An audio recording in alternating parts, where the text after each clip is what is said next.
बचपन, 55 और 95 हर उम्र के लिए यकसा मुफीद, मफाद आम्मा का आलम बरदार। जरूर सब्सक्राइब करें, लाइक करें, शेयर करें और बेल आइकन प्रेस करना न भूलें। Rabbani the scholar YouTube channel. अभी मुझे एक न्यूज़ मिली है।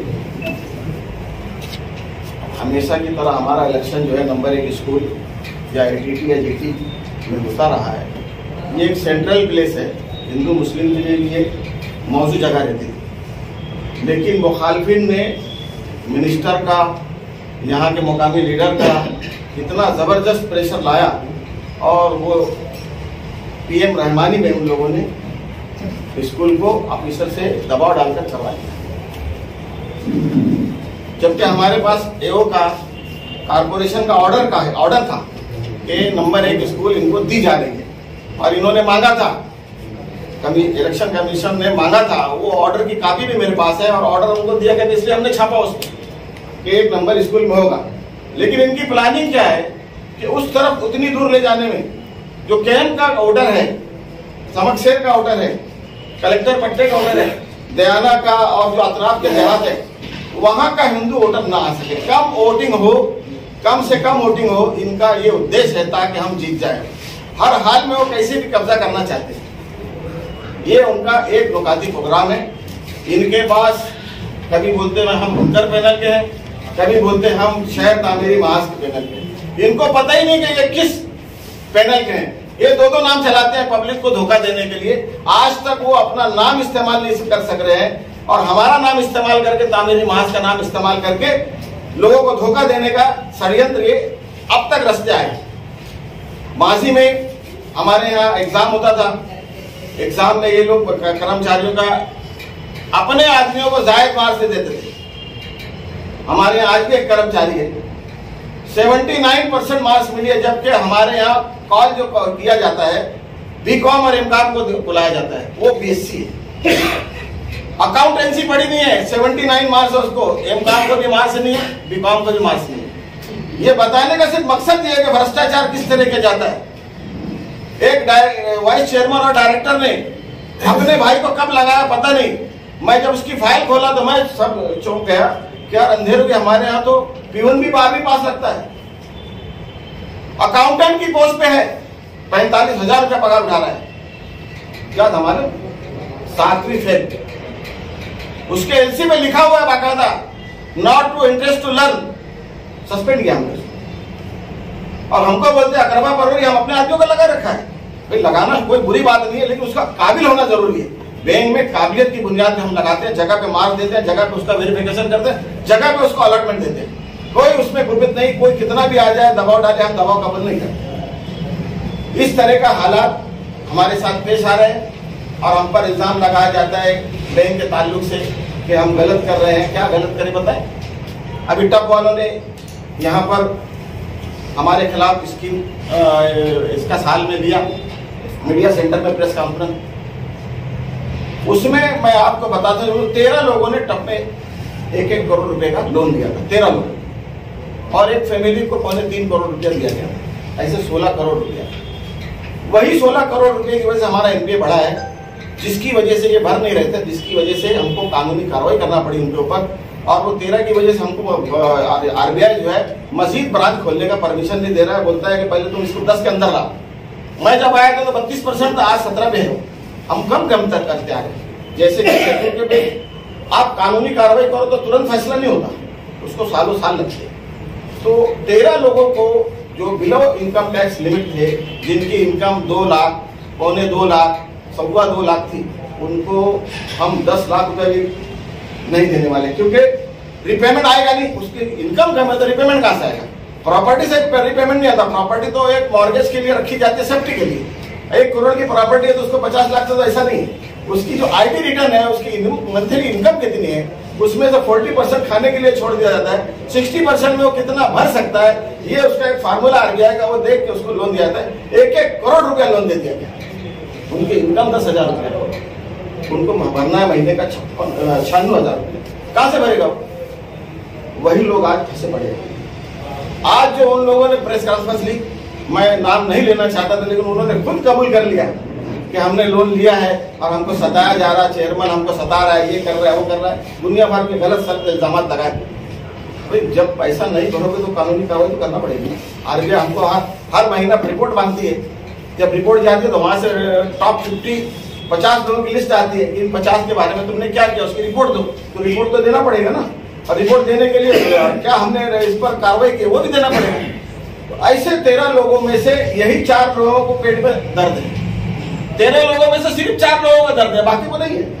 उन्होंने भी तो लोन उठाया ना, लेकिन यही इनको ज्यादा तकलीफ है कि उसमें एक आदमी ऐसा था जिसको बॉम्बे के एक मस्जिद वालों ने बोला था कि तेरा लोन हम भर देते, तो खाली मुअज्जिन की पगार, इमाम की पगार और मस्जिद के इलेक्ट्रिसिटी का बिल ये तो भर दिया कर, हम तेरा पूरा लोन नील कर देते तो तेरे को ब्याजी कारोबार से निकाल देते। लेकिन उस आदमी को बोला गया, हमारे बैंक में भी वो लोग आए, इंक्वायरी करे, सब करे, हमने बता दिया बराबर है। उन्होंने बोला इसको कभी तो एक इंस्टॉलमेंट हमारे बैंक में डाल दे, मस्जिद में डाल दे, तो हम अपने ट्रस्टियों को फिर बोलेंगे और वो पूरा पैसा तेरा डाल देंगे। वो आदमी ने नहीं डाला, सैयद बसीर। ऐसे ये जो अर्शिन टेक्सटाइल, यासीन बागला, अब आप इसका माजी निकाल लो ना, क्या था ये बागला आया कहां से मालूम करो जरा। मैं नहीं बोलना चाहता, आपको सब मालूम हो जाएगा। इसने बैंक से 1,18,00,000 लोन लिया, आज वो बढ़कर 1,42,77,000 रुपया उसकी तरफ बकाया है। अब ये वहां से सब्सिडी भी लिए स्टेट बैंक से, स्टेट गवर्नमेंट से, इनकी सब्सिडी आई, लोन भर नहीं रहे, नोडल एजेंसी के तौर पे बोलते कि हम अभी वो तो पैसा जब हम रिपोर्ट देते तो पैसा बैंक में ही आएगा, अब जब तुम भरोगे नहीं तो वो पैसा तो जमा किया जाएगा ना। इनका इंस्टॉलमेंट 1 महीने का 96,000 रुपया, और सब्सिडी कितनी आती है, थोड़ी आती है। अब जो वो 96,000 2-2 साल तक नहीं भरेंगे, 2-2 साल तक अगर हम उनका जो पीरियड था 2019 में खत्म हो गया भरने का, 84 साल महीने की स्कीम थी वो, 84 महीने 7 साल की, 7 साल में इन्होंने उसकी पेमेंट नहीं करी। अब ऐसे हालात में हमें तो कार्रवाई करना ही पड़ेगी। और 2019 में 2019 में उसका टाइम खत्म हो गया, 6 महीना मॉनिटरियम पीरियड इनको दिया गया। मशीन का वैल्यू भी बढ़ा कर लाया इन्होंने, उसकी जो कीमत है वो भी बढ़ा के लाई। खैर हमारा मसला नहीं है, वो सब्सिडी का मैटर है कि ज्यादा सब्सिडी मिले। इस सूरत में उनके पास जैसे सीड मनी बोला जाता है कि भाई 20% या 25% भरना चाहिए, ये बोरोवर को भरना चाहिए, वो पैसा भी उनके पास नहीं था, वो पैसा भी बैंक ने प्रोवाइड किया। 25% भी बैंक ने प्रोवाइड किया, तब जाके वो वहां पे गारंटी लेटर मिला, तब जाके इनका जो मशीन आके पड़ा था कार्गो में।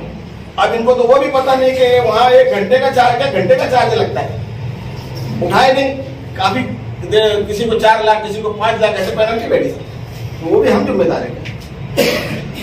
इस तरह हमने पिछली बॉडी ने 2015 में मार्च में इलेक्शन होने वाला था, फरवरी में नोटिफिकेशन आ गया, बड़ी उजलत में ये 13 लोगों का लोन फटाफट फरवरी पास कर दिया।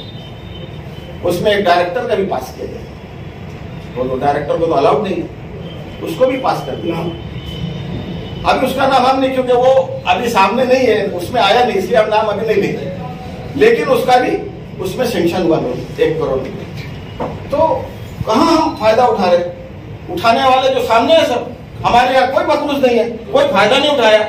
मेरे ऊपर आरबीआई में कंप्लेन करी कि भाई मेरा एक पार्टनर जो है लोन लिया है, लोन देने वाले भी वही लोग, कि भाई ये पार्टनर है किसी भी फर्म में, तो ये कहीं फायदा तो नहीं उठाया। इंक्वायरी हुई मेरी बाकायदा, पूरी इंक्वायरी होने के बाद सेक्रेटरी ने इसका इसमें कहीं इन्वॉल्वमेंट नहीं, लोन देने वाले तो तुम ही लोग हो, और उसके खाते में क्या बात खत्म। यहां तक कि मुझे परेशान किया गया 2.5 साल तक कि भाई ये आदमी कैसे भी करे। और मोहम्मद हारून जिसको डॉक्टर बोलते, क्या किसी ने पूछा उससे कि डॉक्टरी कहां से पास की है, क्या डिग्री है उसकी, किसी ने पूछा? धड़ल्ले से डॉक्टर बैंक में आकर धड़ल्ले से डॉक्टर बन गए, धड़ल्ले से वकील बन गए, किसी ने पूछा भी नहीं वकालत कहां से की, भैया तेरी डिग्री तो बता। तो गलत सलत बोलकर इनका शुरू से माजी भी गलत ही रहा है, और उस गलत का फायदा उठाते उठाते यहां तक आ गए। उसके बाद है अल्ताफ कराने वाले, ये महाशय, इनको भी 63,73,000 रुपए का मसले का लोन दिया गया था, और 36,42,000 रुपया कैश क्रेडिट का लोन दिया गया था। इस तरह और कंस्ट्रक्शन का उन्हें 21 लाख रुपया दिया था। इस तरह उनका 1,22,14,000 रुपया आज बाकी है। मजीद लोग पर लोग लगाते जा रहे हैं, हम तकाजा करें, नोटिस दे, 2019 में इनका भी खत्म हो गया, आज 22 चालू है। बैंक के पास आज भी इनकी जब्ती ऑर्डर पड़ी हुई है, हम चाहें तो जब्त नहीं कर सकते। किया क्या हमने जब्त? हमने पूरा मौका दिया इनको, पैसा भर दो, हमसे जो रियायत होगी, हमको जो हमारे इख्तियारात में, बोर्ड के इख्तियारात में जो इख्तियार है, वो इख्तियार को इस्तेमाल करते हुए हमसे जितना कम हो सकेगा वो हम कम कर देंगे। और हमने दिया भी है। अभी इम्तियाज कांजी वाला बहुत रो रहा था वहां, जब मैं अपना घर बेच डाला, क्यों नौबत आई किसने? अभी तुम्हारी जिंदगी तो उसी में गई है, कभी नाबार्ड में, कभी ग्रुप शेड में, कभी पेडेक्सिल में, कभी टप में, और उसके बाद याद रहेंगे। टोपी घुमाने का धंधा तो तुम जिंदगी भर करे, तो टोपी तो कभी ना कभी तो गायब होगी ना। था क्या तुम्हारे पास? और हम पे हिसाब दे रहे हो कि मैं इनकी वजह से घर बेच दिया। 9 लाख रुपया उसका मैंने कम किया है, और एक आदमी को बीच में डालकर उसका कर्जा भरवाया है। एहसान मानना चाहिए उसको कि 9 लाख रुपया हमने कम किया उसका। एहसान मानना तो दूर, घर भी किया तो हमने भिजवाया। क्यों लिया था कर्जा? आज भी यान बैंक का 30 लाख रुपया उसकी तरफ है, बेकार इंटरेस्ट का। जब उसको हम बोले कि यार एक काम कर, 3 साल बाद भरना, इसमें भर दे तो तेरा इंटरेस्ट कम होता चलेगा। तो बोले क्या यार, कमाऊ ही नहीं क्या मैं? अरे ये क्या बात है? नोटबंदी के टाइम 45 लाख रुपया लेके आया था, जूनी नोट, बोले बदल के दो। हमने बोला यार तो तेरे खाते में भर दे। बोले खाते में भरूंगा तुम जमा कर लेंगे। तो नियत ही नहीं है तुमकी बुतवारी भरने की शुरू से। अगर नियत अच्छी होती तो आज ये नौबत नहीं आती। उनका जो था वो भर के निकल गए समझ। उनका जो था एक पार्टी थी, हमने उनको बोला तो बेचारा हिम्मत किया, इनकी प्रॉपर्टी खरीदा और वो पैसा भरा। तो उसमें हमारा क्या दोस्त? शुरू से तो तुम उसी में मुलविस रहे हो, तो कभी ना कभी तो ब्याजी कारोबार चक्री एक जैसा चलते रहता है। फिर भी उन्होंने रिक्वेस्ट की, हमने तकरीबन 9 लाख रुपए उनका कम कर दिया।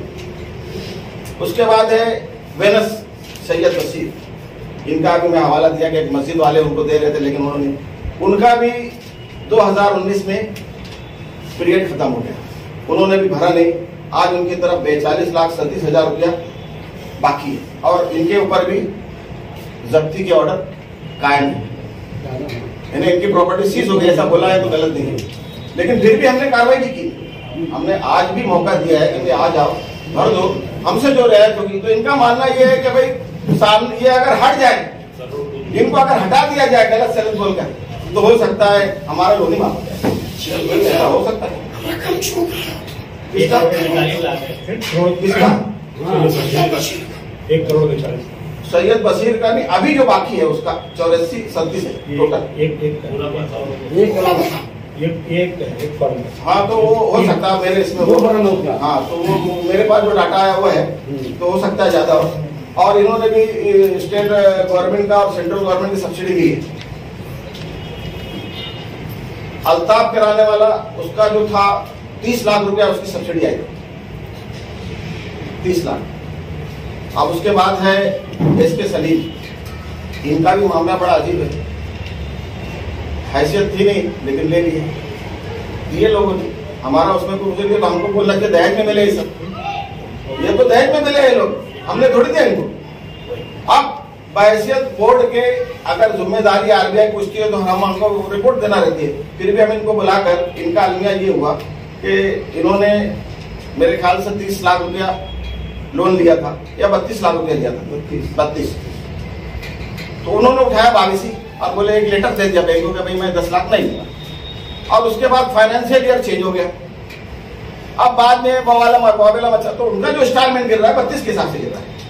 लिया है 22, लेकिन इंस्टॉलमेंट जो गिर रहा है 32 के हिसाब से गिर रहा है। तो इंटरेस्ट जो है 22 पे ही लग रहा है, लेकिन इंस्टॉलमेंट जो है 32 के हिसाब से गिर रहा है, तो जल्दी पास हो जाएगा। तो इन्होंने जब लेटर दिया तो जाहिर सी बात है कि वो टाइम पे देकर दे देते तो उसको चेंज कर देते। लेकिन जब फाइनेंशियल गुजर गया, कैरी फॉरवर्ड हो गया कंप्यूटर से, तो अब वो उसको चेंज करते नहीं आएगा। फिर भी उन्होंने रिक्वेस्ट किया, अपने प्रयत्न किया, लेकिन वो नहीं हो सका। तो मैंने इनको बोला कि अरे काम करो, तुम एक दिन के लिए जो बाकी है भर लो, दूसरे दिन मैं नया सेंक्शन कर देता आपको, आपके लिए नया सेक्शन कर देता ताकि फिर तुम्हारे हिसाब से वो जो 22 का है वो बैठ जाएगा उसमें। यहां तक की तैयारी 1 महीने बाद है, मुझे यार पैसे का इंतजाम नहीं हो पा रहा है, पैसा भी तुम भरो। बोले यार हम लोग ये सब करने आए क्या? ठीक है भाई, हमारे एक डायरेक्टर को मैंने पढ़ाया, बोला यार एक काम कर, 1 दिन के लिए तो इसका पैसा भर दे और इसको अपन निकाल देते। लेकिन मसला ये है कि उसकी एक पार्टी ने जो गारंटर का तौर पे थी वो इनकार कर दिया कि मैं अब गारंटी नहीं दूंगा। तो वो बोले कि यार वो गारंटी भी तुम दो। बोले वाह यार, ये तो लोन तू ले रहा है, गारंटी में तो हम दे, पैसा भी हम भरे, गारंटी भी हम दे। ये क्वेश्चन सिखाया था। तो ऐसी सूरत हाल ये इनके साथ है, ये जो इसके सलीम। अब बताओ उसमें हमारा क्या कसूर है? उसका होने के बाद भी अपसेट वैल्यू के लिए वहां पे डीडीआर के पास जमा है। जिस दिन वो अपसेट वैल्यू मिलेगा तो नीलामी का नोटिस निकलेगा, लेकिन उसके बाद भी हम उनको मौका देंगे, भर दो पैसा। हमारे ही लोग हैं, अगर नहीं भर सक रहे हम दाव देने के लिए तैयार है, आज भी तैयार है। आओ, हमारे पास जो उतना इख्तियार है उतना पैसा भर देंगे। और दिया सबको, किसी को 7 लाख, किसी को 9 लाख, किसी को 8 लाख करके दिया हमने, क्योंकि बैंक भी मुक्त हो जाती है, इनके भी कम हो जाएगा। हमारी तो कोशिश ये रहती है। उसके बाद हमारे ऊपर ये जो 25% का था, मैंने बताया कि इनके पास था नहीं, एक को दिया गया, फिर उसने वो कैरी फॉरवर्ड करके दूसरे खाते में वो पैसा डाला गया, फिर तीसरे के, फिर चौथे के, ऐसे करके तो हम लोगों ने बैंक गारंटी दी है। वो पैसा भी तो बैंक ने दिया ना, नहीं तो इनकी काबिलियत कहाँ थी? एक पैसा नहीं इनके पास। पैसा अगर होता तो आज निकल चुके होते, निकल ही नहीं पा रहे उसमें से। इसमें नाम नहीं लूंगा, एक जो सामने वाले पैनल में एक आदमी खड़ा है, उसका भाई तकरीबन 1 करोड़ 10 लाख रुपया दिया था, भर दिया उसको तो कोई परेशानी नहीं आई ना। ये चारों को ही आ रही परेशानी, बाकी तो जो 13 में से 4 निकाल दो, 9 लोग हैं, 9 लोगों ने को कोई परेशानी नहीं, यही 4 को परेशानी। इनको शायद सपने में दिख गया है कि भाई परिवर्तन हो जाएगा तो अपने को पैसा भरना नहीं पड़ेगा, ऐसा समझ में आ रहा है। उसके बाद एक है, हमारे को ये प्रेस कॉन्फ्रेंस में किसी ने बोला कि भाई 5 साल में हमने लीगल एडवाइजर को 65 लाख रुपया फीस दी। कितना बड़ा झूठ बोल रहे हैं, मैं समझ में नहीं आता कि हर साल हम रिपोर्ट देते हैं, जमा खर्चे की, बैलेंस शीट की पूरी रिपोर्ट हर साल देते हैं, हर शेयर होल्डर के घर पे जाती है। उसमें कहीं दिखता है क्या कि हमने किसी को 65 लाख 5 साल में दे दिया? जरा टोटल मार के देख लो। इतना झूठ मत बोलना चाहिए कि भाई अपना जो थूका हुआ है आसमान में अपने मुंह पे आके दे। उसके बाद 25 लाख रुपया ये इल्जाम लगाया कि मैंने रिश्वत दी है, रिश्वत देने की कोशिश की है इनकी मेंबरी रद्द करने के लिए। तो वो पैसा लगता है कि हमने तो एजीएम के अंदर पास किया, डीडीआर को दे दिया, डीडीआर ने रद्द कर दिया। इन्होंने अपील में गई, अपील में खर्चा तो ये कर रहे, मैं थोड़ी कर रहा हूँ, अपील में तुम गए ना। उसके बाद इन्होंने जो भी जुगाड़ लगाया वो इस एक्ट से पास कराया तो मंत्रालय में जाकर फंस गए। अब मंत्रालय से निकल नहीं रहा है, हुकूमत इनकी, साफ बोलता हूं, वज़रा इनके पीछे जो लोग लगे हुए हैं, वक्त आने पर उनका नाम भी बताया जाएगा। ये लोग वहां प्रेशर डाल के उसको रोक के रखे। अब मुझ पर इल्जाम लगा रहे हैं कि उसके सेक्रेटरी को मैंने बड़ी रकम देने की ऑफर की।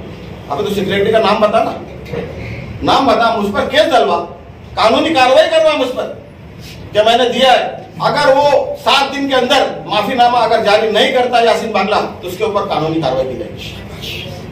हम बख्शेंगे नहीं किसी को, ना हम खाते हैं ना खाने देते, एकदम क्लियर कट। किसी की फाइल हम रोकते नहीं, कोई भी हो, अपोजिशन का हो कि किसका भी हो, बैंक तो पैसा देने बैठी है, बैंक का धंधा ही, उसकी फाइल क्लियर होना चाहिए बस। उसके बाद एक है, इनकी मैंने री ऑडिट करवाया, ये 13 लोगों की री ऑडिट करवाया, उसमें इन लोगों को दोषी ठहराया गया। ये जो लोन कमेटी थी, लोन कमेटी में खुर्शीद मैनेजर, जमील रहमानी, मोहम्मद हारून अब्दुल जब्बार, ये लोग पाप इन्होंने किया, उसका घड़ा हमारे सर पे फोड़ रहे हैं। कहां का इंसाफ है? पास इन्होंने किया, आज ये फंसे। मैं पहले ही साल में इन लोगों को बुलाकर बोल दिया कि देखो तुम लोग सब्सिडी के लालच में ली जाओगे, समझता है मुझको फाइनेंस, लेकिन गवर्नमेंट इतनी एड़ी नहीं है, ये चारा डाली है तुमको और तुम उसमें फंस रहे हो। तुमको मार्केट का पता नहीं कि माल तैयार होगा तो कहाँ बिकेगा, और तुम बस लालच में ले लिया। आज क्या चला रहे हो? वो उसी पे वही जो जूने लूम पे लूम चलाते थे, लूम पे जो यान चलाते थे यान, वही ऑटोमेटिक लूम पे चला रहे हैं आज भी। क्या मतलब आया इतने बड़े उस पर, और दाम मिल नहीं रहा उसका। इतने ऑटोमेटिक लोन पर सर्टिंग शूटिंग चलाना चाहिए, क्यों नहीं चला रही है? पैसा नहीं है उनके पास, मार्केट नहीं है उनके पास, कहाँ बेचना ये पता नहीं है उनके पास। बस पास मिल रहा है, अंधा बाटे रेवड़ी ले लो, लाइन लगाकर 13 लोगों ने ले लिया। हमें उनसे कोई शिकायत नहीं जो रेगुलर भर रहे हैं, उनसे कोई शिकायत नहीं जो वक्त पे पैसा भर रहे हैं, कोई शिकायत नहीं। लेकिन ये 4 लोगों ने जो वावेला मचाकर इलेक्शन का फायदा लेकर ये सोचे कि भाई हम रो गा के बेघर हो गए, मकान मिल गया, ये हो गया, वो हो गया, ऐसा बता के लोगों का दिल जीत लेंगे, तो ये पागल खाने में रहने वाले लोग। उसके बाद है हम रेबिट भी दिए हैं, जो रेगुलर भरता रहा है 1% उसको रेबिट भी दिए हैं हमेशा की तरह। अब इनका एक इल्जाम ये है कि हम सब्सिडी के लिए वक्त पर भेजते ही, अगर हम भेजते नहीं तो जो सब्सिडी आएगी ये कहां से आएगी, ये कहां से? असल बात ये नहीं बताते। देखो सब्सिडी निकालने के लिए भी वजन रखना पड़ता है। भाटिया एंड कंपनी सूरत की जो है वही ये काम करती है, उसी से करवाते हैं। शुरू में इन लोगों ने सब्सिडी निकलवा ली, उसके कमीशन का पैसा भी आज तक नहीं दिया, तो दोबारा क्या करेगा वो काम तुम्हारा? साफ क्यों नहीं बताते? हम बताते हैं ये ऐसा है मामला। सूरत की पार्टी है भाटिया एंड कंपनी, वही ये काम करती है। भाई नागपुर से पास कराना, फिर मंत्रालय से पास कराना, फिर सेंट्रल गवर्नमेंट से पास कराना या स्टेट गवर्नमेंट से पास कराना, ये ऐसे ही नहीं आता, वजन रखना पड़ेगा। वो नहीं बोलेंगे, उसका भी इल्जाम हमको देंगे कि ये वक्त पे नहीं भेज रहा। अगर नहीं भेज तो इन लोगों को सब्सिडी आई कहां से आई? तो ये सूरत हाल है। हमने आपको ये वाजे कर दिया है, और ये इल्जाम जो लगाए गए हैं एकदम गलत, एकदम लघु। अभी हमारे पास एक वकील साहब का भी हमने हवाला दिया कि भाई उनको एक कर्जदार को जो जमीन थी रिजर्वेशन वाली, उस पर भी कर्जा दे दिया गया। तो तुम भी तो थे ना 3 साल चेयरमैन, जो इल्जाम लगा रहे हैं 3 साल तो तुम भी चेयरमैन थे ना, तब क्यों नहीं उसको क्लियर करा? हमने क्लियर करा उसको, और वो पैसा ओके कराया, नील कराया। रिजर्वेशन 90 दिन खत्म हो चुकी, और वो जमीन रिजर्वेशन की 90 में खत्म हो गई, और आज उसका बोल रहे हैं कि भाई ये इस तरह। तो ऐसी गलत बोलकर लोगों को बेवकूफ बनाने का काम करने का, ताकि भाई किसी भी तरह सत्ता पे कब्जा कर लिया जाए। इनका एक नौकाती कुर्रा, बस कब्जा करो, बस फिर देखा जाएगा जो भी, कैसे भी कब्जा करो। ये हालात है। हमने कहीं भी करप्शन किया नहीं, ना करप्शन करने वालों को बख्शने का हमारा कोई इरादा है। और जगह पे अदालतों में ये मट्टी डाल दो अपने लोग, हमारे यहाँ ये नहीं। सबके ऊपर कानूनी कार्रवाई की गई है, आगे भी की जाती रहेगी, किसी को बख्शा नहीं जाएगा। बैंक का एक पैसा वसूल किया जाएगा। अयूब रहमानी ने मैं जब जिस दिन चार्ज लिया 15/3 को, उसने 14/3 को 1,87,000 रुपये निकाले। खाएगा तो बोले बोनस सेक्शन कौन था? जब पास किसने करके दिया इसको कि इसको बोनस सेक्शन के लिए होता? मैं था जब तो मोहम्मद हारून था ना चेयरमैन। क्यों नहीं बोलता कि भाई ये गलत है? आगे स्टेज पे बोले कि ये पैसा गलत दिया है, बैंक का पैसा, इसको वापस करना चाहिए। क्यों नहीं बोलता? वो बोलना चाहिए ना, है ना हक? अगर तुम हक करो तो बोलो कि भाई 1,87,000 भर दे। आज तक वो नहीं भर रहा है, हमने उसकी भी कंप्लेन करके रखी है। हम किसी को छोड़ने वाले नहीं। ये हालात है। मैं आपके माध्यम से बस यही बात रखूंगा कि, और एक पार्टी और है जो इनके सरपरस्त हैं, सरपरस्त आला हैं, मैं नाम नहीं लूंगा, उन्होंने 5 करोड़ रुपये। तो इतनी बड़ी शख्सियत नाम तो बोल नहीं, नाम अभी नहीं बोलेंगे हम, क्योंकि अभी उस लेवल पे नहीं आया कि नाम एक पीरियड होता है, कोई वाले एक पीरियड होता है उसको डिक्लेयर करने का। अभी वो पीरियड आया नहीं है। हाँ, कायदा है, कायदे की बंधन है। 5.25 करोड़ रुपया लेकर बैठे हैं, और जब हमारे रिकवरी ऑफिसर जाते तो बोलते तुम्हारे जैसे बैंक मेरी जेब में। ये हाल है। दूसरे हमारे अभी एक कैंडिडेट और है इनमें लाइक अहमद, सब जानते गांव के लोग, मुझे उसके बारे में बिल्कुल नहीं चलती है। लेकिन एक जब बताऊंगा कि उनका यूट्यूब चल रहा है मार्केट में, कि उन्होंने नाम दिया कि मैंने भी लोन लिया, इसलिए उनका नाम डिक्लेयर कर दिया। उन्होंने खुद से इकरार किया यूट्यूब पर 2 महीना पहले वो प्रपोजल लेकर आया कि मुझे 40-45 लाख रुपए लगेगा। ठीक है, मिल जाएगा, बैंक का तो धंधा ही है ना देना। तो बोले यार वो डॉक्यूमेंट, बोला डॉक्यूमेंट ला के दो, आईटी रिटर्न लाओ, आईटी रिटर्न पर जितना तुम्हारी इनकम होगी उसी हिसाब से मिलेगा। हमने 2 दिन में करके दे दिया। 19 लाख रुपए उनको दिया। क्या गुनाह कर दिया? आज वो बोल रहे हैं मुझे इतनी तकलीफ दिए, इतनी तकलीफ दिए। तो काहे की तकलीफ 2 दिन में दे दिया यार। हमारे यहाँ तो वजन भी नहीं रखा जाता, और बैंकों में तो वजन रखो जब पास होता, 1 पैसा नहीं दिया जाता, फ्री में करके दिया जाता, और उसके बाद में रोना गाना मचा है। क्यों भाई? सिर्फ जीतने के लिए। अबे सच बोलो ना, अगर ये इलेक्शन के बाद उनके ऊपर भी कानूनी कार्रवाई की जाए, क्यों की जाएगी? डॉक्यूमेंट मेरे पास 1 दिन लेट हो गया, वरना उनकी मेमोरी रद्द हो जाती। 4 बच्चे वाले हैं, लेकिन 3 बच्चों का मेरे पास सर्टिफिकेट, ओरिजिनल सर्टिफिकेट है। जिन्होंने एफिडेविट दिया है कि मेरा 2001 के बाद मेरा तीसरा बच्चा नहीं है, वो एफिडेविट इलेक्शन कमीशन के बाद जमा है, उसके ऊपर कानूनी कार्रवाई इलेक्शन के बाद की जाएगी। ये इतना जरूर किया जाएगा। तो गलत सलत लोगों का एक टोला जमा हो गया है, और एक टोला जमा होकर गलत सलत बोलकर अपनी बात कर रहा है। तो इसलिए मैं आप लोगों से अपील करूंगा कि आप लोगों के माध्यम से जो बैंक आज 40 साल में यहाँ तक एक तरक्की आई है, ये गलत हाथों में ना जाए, सही हाथों में महफूज रहे। बड़ी मेहनत करने के बाद इस मुकाम पर पहुंची है बैंक, ये मामूली बात नहीं है। और कुछ ही दिनों में बैंक खुद के नेट बैंकिंग पे कन्वर्ट हो जाएगी। ऐसे तो नेट बैंकिंग है हमारी, मोबाइल बैंकिंग भी है, लेकिन खुद के नेट बैंकिंग पे आ जाएगी। तो उसका RBI में हमारा खाता भी खुल चुका है। उसके लिए 25 करोड़ की शर्त थी कैपिटल की, शेयर कैपिटल की, जो 1000 से नहीं होता था, हमने 5000 करके उसको 26 करोड़ किया है, और हमने खाता भी खोल लिया है, और अभी 8 दिन पहले खाता खुला है। अब अगला प्रोसीजर जो इलेक्शन के बाद इंशाल्लाह उसको भी हम करेंगे, और नेट बैंकिंग डायरेक्ट हो जाएगी। डायरेक्ट अपने कंप्यूटर से करो, डायरेक्ट अपने मोबाइल से करो, ATM पेटीएम सब चालू हो जाएगा हमारा। अभी सब उस पर पेटीएम भी चालू हो रहा हमारा। तो उसमें जो फंड आएगा हमारे पास विदाउट इंटरेस्ट का आएगा। विदाउट इंटरेस्ट का आने से ये होगा कि बोरोवर को हम जो कर्ज देते हैं, रेट ऑफ इंटरेस्ट कम हो जाएगा। ये हम कम कर देंगे। आज जो हम डिपॉजिट दे रहे हैं 11% तक डिपॉजिट पर इंटरेस्ट देते हैं। जाहिर सी बात है 11% है तो उसके ऊपर ही तो लगेगा ना चार्ज, 12% 13% जो भी है।